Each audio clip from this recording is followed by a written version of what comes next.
ఇది కేవలం ఒక కోమలమైన దారం. దీనితో నేను ఒక వస్త్రాన్ని తయారు చేసినట్లయితే అప్పుడు నేను ఎంతో అందమైన కళాకారుణ్ణి అవుతాను. కానీ ఒకవేళ దీన్ని నేను మరేం పర్వాలేదు.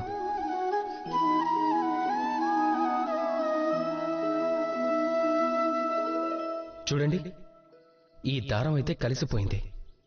కానీ ఇప్పుడు దీనిలో ఉన్న తేడా ఏమిటంటే ఇది ఇంతకు ముందున్నంత కోమలంగా లేదు. ఇక దీని పొడవు కూడా చాలా తగ్గిపోయింది.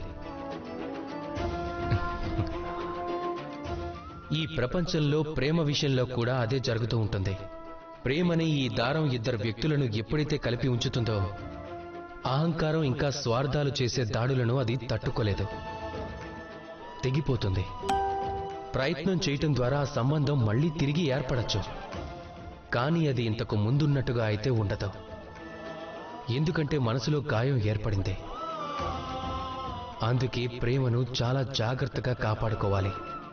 అహంకారం ఇంకా స్వార్థాల నుంచి దూరంగా ఉండాలి.